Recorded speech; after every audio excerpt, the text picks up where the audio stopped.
నమస్తే ఫ్రెండ్స్. ఈరోజు పొద్దున నాకు ఆర్డర్ వచ్చింది. నిన్న నేను కంప్లీట్ చేసింది మీకు చూపిస్తా. లాగిన్ అవర్స్, కంప్లీషన్ స్కోరు అన్నీ స్క్రీన్ షాట్ తీసి పెట్టుకున్నా. డేట్తో సహా అన్ని డీటెయిల్స్ కనిపిస్తాయి మీకు. ఫోటోలోకి వెళ్ళి స్క్రీన్ షాట్స్ ఇక్కడ చూడండి, వ్యూ ఫొటోస్. ఇదేమో పొద్దున వచ్చిన ఆర్డర్ చూడండి. టుడే 9:38 వచ్చిన ఆర్డరు 10 సెకండ్లు ఇచ్చిండు.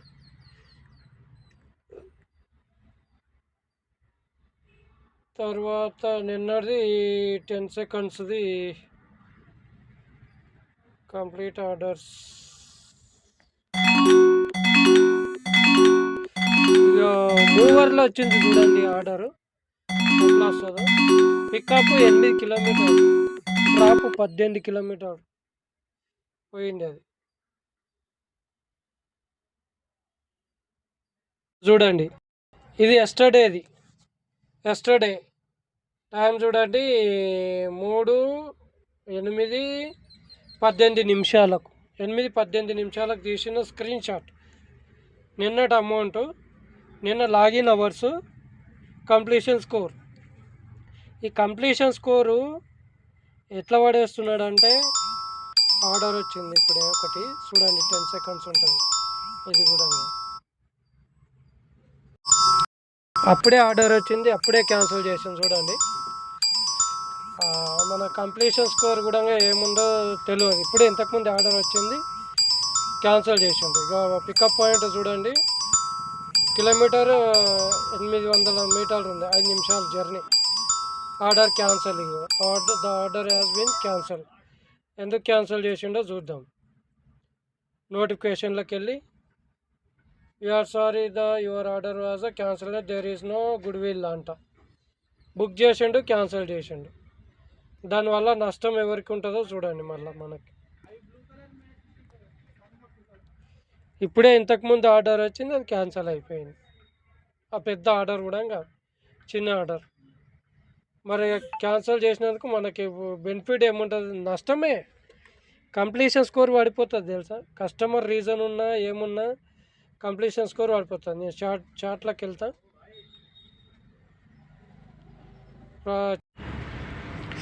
గవర్నమెంట్ కూడా మన మీదనే బతుకుతుంది. బండికి అన్ని డాక్యుమెంట్స్ ఉన్న ప్రతి డాక్యుమెంట్, అంటే insurance, RC, fitness, pollution, driving licence, ప్రతిదీ ఉన్నా కూడా ఇది ఎక్స్ట్రా ఖర్చు మనకు. మళ్ళా వచ్చేదే ఆదాయము అటు ఇటు, దాంట్లో మిగిలేది కూడా ఏముండదు. చూడండి, ఇగో చలానా హైదరాబాదు, ఈ code number, date, park line అంట, మహాకాళి పిఎస్ అంట, wrong unauthorized parking, obstructed of carriage way అని పెట్టిండు. దానికి 1000 రూపాయలు ఎక్స్ట్రా, మళ్ళీ 35 రూపాయలు. అన్పార్కింగ్ అంటే ఎట్లనో చూడండి, క్లిక్ చేసి చూపిస్తా. ఇదే నాది అన్పార్కింగ్. అన్లోడ్ చేస్తున్నది అంటే బుక్ చేయడము, కస్టమరు సేఫ్ అయ్యిండు, ఇటు ఆన్లైన్ సిస్టము సేఫ్. వెహికల్ పెట్టినందుకు కండ్ల ముంగల కనబడ్డది, తప్పు చేసింది మనం అయినందుకు మనకు పోర్టర్ నుంచి, అదే ఆ గవర్నమెంట్ నుంచి మనకిచ్చిన బిరుదు. ఇంత మంచి బిరుదు చూడండి, 1000 రూపాయల బిరుదు. కస్టమర్కు అన్లోడ్, ఆయన ప్రోడక్ట్ ఆయన చేర్చినందుకు నాకు కస్టమర్ ఆ విధంగా పెట్టమన్నాడండి. నేను మొత్తం రోడ్డు కూడా క్లోజ్ చేయలేదు, ఖాళీ ప్లేస్ ఉంది. చూడండి ఎంత దూరంకి వెళ్ళి ఎంత దూరం ఖాళీ ఉందో. ఇటు ఖాళీ ఉంది, అటు ఖాళీ ఉంది. ఇటు సైడ్ పోండి పెట్టినా నేను దాని కింద. ఏది ఆ కంపెనీ ఏదైతే షాప్ ఉందో దాని కింద పెట్టినా ఎగ్జాక్ట్. మేము నష్టపోతాం. కస్టమర్ని అడిగితే ఏమంటాడు, మాకు సంబంధం లేదు, మాకు ఆన్లైన్లో ఎంత అమౌంట్ చూపించిందో అదే అమౌంట్ పే చేసే బాధ్యత మాది. మాకు ఆ టర్మ్స్ అండ్ కండిషన్స్ చెప్పలేరు. ఎవరు? పోర్టరు చెప్పలేదు, మూవర్ చెప్పలేదు, అంకుల్ డెలివరీ చెప్పలేరు, వాళ్ళు చెప్పలేరు. మేము ఎందుకు కడతాం?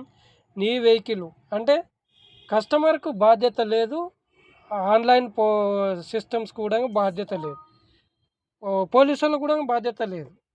మేము నాదేమన్నా నా వస్తువు అది? నేను టైంపాస్కి పెట్టినా ఆడ ఒకరికి సర్వీస్ అందించిన, ఆ సర్వీస్ అందించినప్పుడు బాధ్యత వహించాల్సింది ఆ కస్టమరు, మధ్యవర్తి. మేము ఎందుకు వహించాలి? మాకెందుకు ఆ నష్టము? ఈ నష్టాన్ని పూరించలేదు. ఈ విధంగా గవర్నమెంట్ని బతికియడానికి మనం కష్టపడుతున్నాం.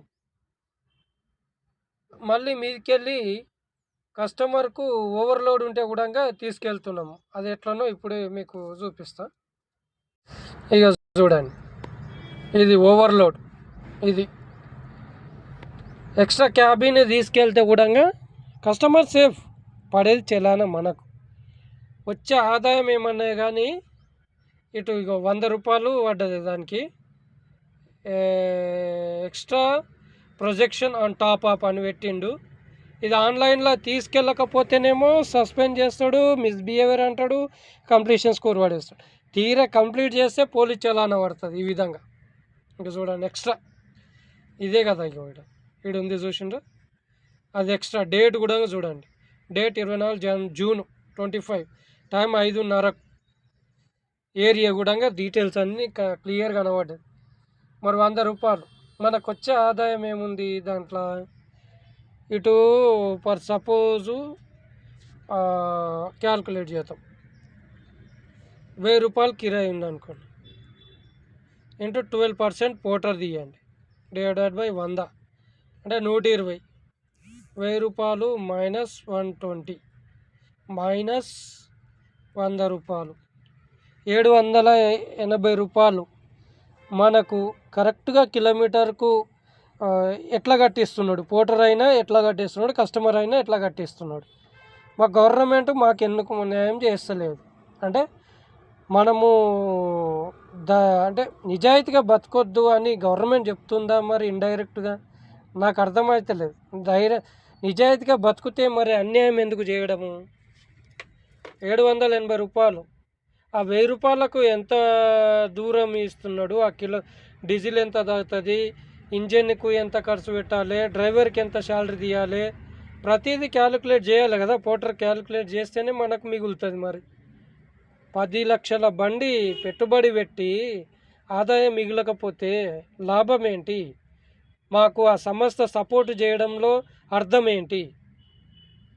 మనము ఇంత నోరు మూసుకొని, మనం ఇంత నిర్లక్ష్యంగా మనం కష్టపడి మనం కూడబెట్టేది ఎందుకు?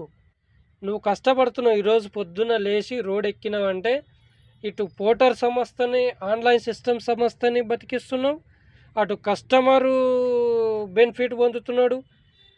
నీవు 8 ఫీట్ వెహికల్లా 10 ఫీట్ వేస్తున్నాడు, 12 ఫీట్ వేస్తున్నాడు, ఎక్స్ట్రా వేస్తున్నాడు, ఎక్స్ట్రా లోడ్ వేస్తున్నాడు, ఎక్స్ట్రా వెయిట్ వేస్తున్నాడు, ఎక్స్ట్రా హైట్ వేస్తున్నాడు, ఎక్స్ట్రా వెడ్త్ వేస్తున్నాడు, ఎక్స్ట్రా లేబర్ని పంపిస్తున్నాడు. ఇన్ని పంపించి కూడా సేఫ్ అవుతున్నాడు అదే అమౌంట్లో. అంటే నీ వెహికల్లో పట్టే సామాను నువ్వు తీసుకెళ్ళు అని చెప్పి పోటరు చెప్తలేదు కస్టమర్కు. ఇటు ఒకవేళ చెప్పిన కస్టమర్ క్యాన్సిల్ చేసిన బరువు బాధ్యత వహించాల్సింది డ్రైవరే. ఆ విధంగా కూడా డ్రైవరే నష్టపడుతున్నా. అంటే నువ్వు కష్టపడేది నీ కోసం కాదు, ఇటు ఆన్లైన్ సిస్టమ్స్ని కోసం కష్టపడుతున్నావు, ఇటు గవర్నమెంట్ కోసం కష్టపడుతున్నావు, ఇటు కస్టమర్ కోసం కష్టపడుతున్నావు, ఇటు వెహికల్ కొన్నందుకు నువ్వు అప్పు తెచ్చినావు చూసినావా, ఆ ఫైనాన్సర్ని బతికించడానికి కష్టపడుతున్నావు. బట్ నువ్వు నీ కోసం ఏడా కష్టపడుతున్నావు? నీవు నీ ఫ్యామిలీ కోసం ఏడా కష్టపడుతున్నావు? ఎందుకు మరి నువ్వు నోరు మూసుకొని ఇంకా ఉంటున్నావు? ఎందుకు ఇంకా నువ్వు నీ కళ్ళ ముంగల ఇంత అన్యాయం జరిగితే కూడా, ఇంత దారుణం జరుగుతుంటే కూడా నాకు మిగులుతుండే అని మూసుకొని తుడుచుకొని వెళ్తున్నావు ఎందుకు? అంటే నువ్వంత లేజీ పర్సన్వా? అంటే నువ్వంత రోషము, రక్తము మనిషివి కావా? జంతువువా? ఒక జంతువు సరైన దారిలో వెళ్ళకపోతే కట్టె తీసుకొని కొడితే అది సరైన దారిలో వెళ్తుంది. అయినా నీ కళ్ళ ముంగల ఇంత అన్యాయం జరుగుతుంటే, ఇంత దారుణం నీకు జరుగుతుంటే ప్రశ్నించకుండా నోరు మూసుకొని నాకేం జరుగుతలేదు, నాకు మిగులుతుంది, ఈరోజు మిగులుతుంది, నువ్వు నెల మొత్తం కష్టపడి చూపియ్యి. నువ్వు ఏ ఆన్లైన్ సిస్టంలో అయినా పర్వాలేదు, ఎక్కడైనా పర్వాలేదు, నెల మొత్తం కష్టపడి నీవెంత ఆదాయం చేసినావు, డీజిల్ తీయంగా, నీ రూమ్ రెంట్ తీయంగా, నీ పిల్లల ఫీజు తీయంగా, ఫ్యామిలీ తిండి ఖర్చు తీయంగా, బండి ఈఎంఐ తీయంగా, మెయింటెనెన్స్ తీయంగా ఎంత నువ్వు వెనక్కి వేస్తున్నావు లెక్క చేసి చెప్పగలవా? పర్టికులర్‌గా చెప్పే దమ్ము ఉందా నీకు? ఆ దమ్ము లేదు. అసలు మనిషివే అయితే గదా! సీము నెత్తురు నీలో ప్రవహిస్తే గదా! అది ఒక జంతువుని కొట్టిన గూడంగా ఎక్కువ భరించలేక ఎదురు తిరుగుతది. నువ్వు అంతకన్నా అధ్వానమా? నోరుంది, చట్టాలున్నయి, ప్రశ్నించడానికి హక్కులున్నయి. హక్కులు గూడంగా నీ హక్కు కోసం నువ్వు పోరాడకపోతే ఈ భూమి మీద ఎందుకు? వేరే వాళ్ళ కడుపు కొట్టడానికా నువ్వు ఈ ఫీల్డ్‌లోకొచ్చింది? అలాంటప్పుడు నువ్వు బంద్ జెయి. మా కడుపు కొట్టకు. మేము ప్రశ్నిద్దాము అని ఫిక్స్ అయినము. ఫిబ్రవరి 12 తారీఖున ప్రశ్నిస్తాము. సరైన న్యాయం జరగకపోతే చావా రేయా అంతవరకు తెగిస్తాము. ఇక వేచి ఉండే సమయం అయిపోయింది. ఎవని కోసం మేము పోరాడేది? ప్రభుత్వం కోసమా మేము కష్టపడేది? ఇటు ఆన్‌లైన్ సిస్టమ్ కోసమా మేము కష్టపడేది? ఇటు కస్టమర్ కోసమా మేము కష్టపడేది? ఇటు ఫైనాన్సులు బతికించడానికా? మన ఫ్యామిలీ ఏది మరి? అందులో మన ఫ్యామిలీ ఏది? నువ్వేడున్నావు? నీ ఫ్యామిలీ ఏడున్నది అందులో? నీ కష్టమంతా వృధానే. నీళ్ళల్లో వేసినట్టే. నీ కష్టమంతా వృధానే. మరి ఏది నీ ఫ్యామిలీ కోసం ఏడ కష్టపడుతున్నావు నువ్వు? నీ కోసం నువ్వేడ కష్టపడుతున్నావు? మరెందుకు ఈ ఫీల్డ్‌లోకొచ్చినావు? నీకు శాత కాదు, పోరాడలేను అన్నప్పుడు ఈ ఫీల్డ్‌లో నుంచి తప్పుకో. పోరాడేవానికి సపోర్ట్ చేయనప్పుడు నువ్వెందుకు మా కడుపు కొట్టడానికి వచ్చినవు? నువ్వన్నా సరిగా బతకాలి కదా! ఇందులోకొచ్చినంక నీవైనా సరిగా బతకాలి. నీతో పాటు ఉన్న ప్రతి ఒక్కరు బ్రతకాలని కోరుకోవాలి. నువ్వొక్కడివే కాదు సమాజం అంటే. నీవొక్కందే కాదు ఈ ఆన్‌లైన్ సిస్టమ్ అంటే. నీవొక్కందే కాదు ఈ ఈ సిస్టమ్ అంటే హక్కులు గానీ, ఏదైనా గానీ నీ ఒక్కనికే కాదు.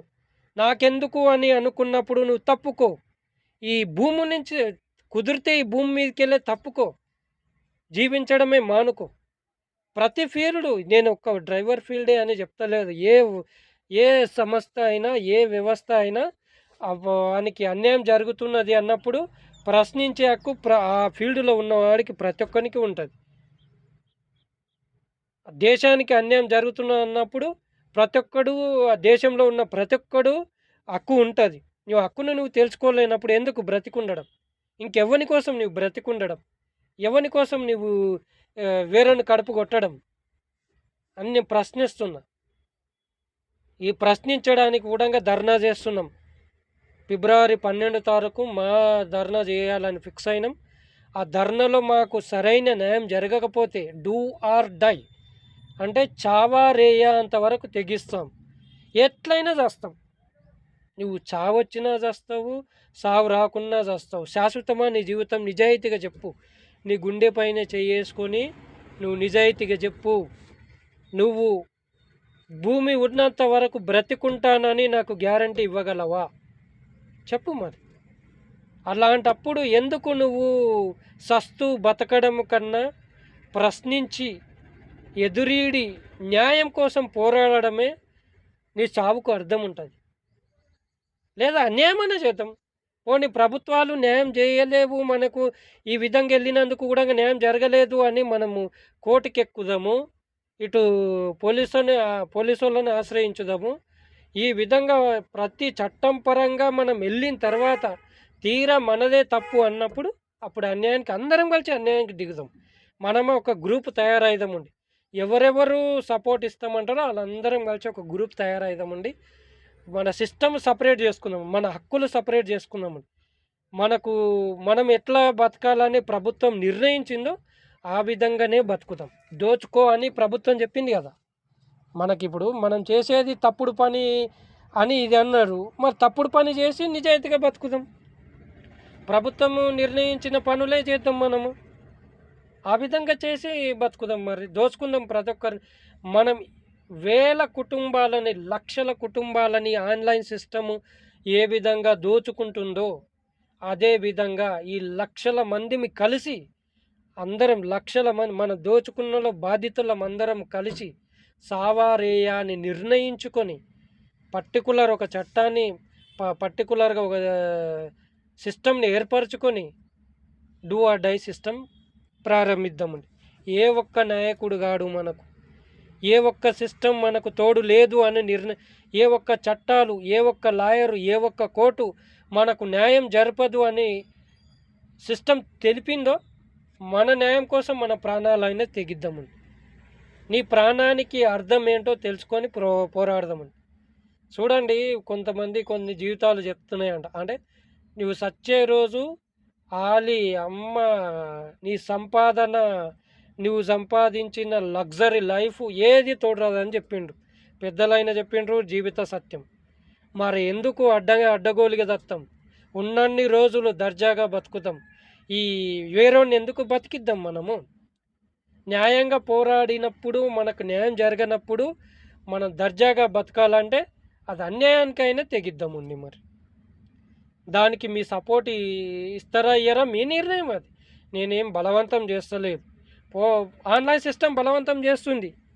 నువ్వు వెళ్తున్నావు, నీ వెహికల్ ఏది, ఆ వెహికల్ పరిమితి మించి నీకు లోడ్ వేస్తున్నాడు. మరి వెహికల్ పరిమితి అంటే చట్టాన్ని ఉల్లంఘించి చట్టాలను నాశనం చేసి నీకు ఓవర్లోడ్ వేస్తున్నాడు పోర్టర్ల. దానికి ప్రూఫ్లు కూడా ఉన్నాయి నా దగ్గర, చూపిస్తా చూడండి. ఇక ఎక్స్ట్రా హైటు, ఎక్స్ట్రా వెడుతూ ఏదైనా కానీ నువ్వు బలవంతంగా తీసుకెళ్ళు దౌర్జన్యం చేస్తుంది పోర్టరు. అది ఎలానో చూడండి ప్రాక్టికల్గా. కస్టమర్ కూడా ఏం మాట్లాడుతున్నాడో వినండి. నేను కళ్ళు మూసుకున్నాను. ఆయనకు రిక్వైర్మెంట్ ఏ వెహికల్లో నాకెట్లా తెలుస్తుంది? ఆయన దగ్గర ఏ ఫీటు మాలు ఉందో, ఎన్ని ఫీట్ల మాలో వెహికల్ అవసరమో ఆయనకే తెలియనప్పుడు నాకెట్లా తెలుస్తుంది? నేను ఎందుకు మాట్లాడాలి? ఒకవేళ ఇప్పుడు ఆయన లోడ్ చేస్తున్నాడు, తీరా లొకేషన్కి వెళ్ళిన తర్వాత ఈ ఓవర్ హైటు, ఓవర్ వెడుతూ పర్మిషన్ లేదు సార్ అంటే క్యాన్సిల్ చేస్తాడు ఆయన. ఏమని? డ్రైవర్ రీజన్ పెట్టి క్యాన్సిల్ చేస్తే దానివల్ల మనకే నష్టం. డ్రైవర్ రీజన్ పెట్టి క్యాన్సిల్ చేసినా మనకే నష్టం, వితౌట్ డ్రైవర్ రీజన్ పెట్టి క్యాన్సిల్ చేసినా మనకే నష్టం. అవి కూడా ప్రూఫ్లు చూపిస్తా చూడండి. ప్రూఫ్ చూడండి. 2:08 మధ్యలోనే 2:08 మధ్యలో 22 గంటలు లాగిన్లో ఉన్న 87 కంప్లీషన్ స్కోర్ ఉంది. అర్థమైందా? ఇది ఓకే. వీడి వరకు చూడండి. ఇక డేట్ చూడండి, సాటర్డే February 7. కస్టమర్ కారణం వల్ల ఆర్డర్ రద్దు చేసిండు. అది ఎప్పుడు? February 7కు. అంటే 2:08 మధ్యలోనే జరిగింది ఈ కాన్సలేషను. అప్పుడు 7కు February 7 సాటర్డే రోజు క్యాన్సిల్ చేసిండు 12:20 అంతకు ముందే అనుకోండి. నేను అది కస్టమర్ సపోర్ట్లోకి వెళ్ళి మెసేజ్ పెడితే కస్టమర్ రీజన్ పెట్టిండు. కస్టమర్ రీజన్ కానీ మన రీజన్ కానీ అయినా నష్టం. కస్టమర్ రీజన్ ఉంటే కూడా ఏమొచ్చిందో చూడండి. 23 గంటలు 77 కంప్లీషన్ స్కోర్కు పడిపోయింది. డేట్ కూడా చూడండి, 2/8 ఫిబ్రవరి 2 నుంచి 8 మధ్యలో. క్యాన్సలేషన్ అయ్యింది కూడా 2 సాటర్డే సెప్టెంబర్ 7కు. లాగిన్ అవర్స్ కూడా ఎన్ని ఉన్నదో మీకు 87% ఉంది కంప్లీషన్ స్కోర్. అలాంటిది 77కు పడేసిండు.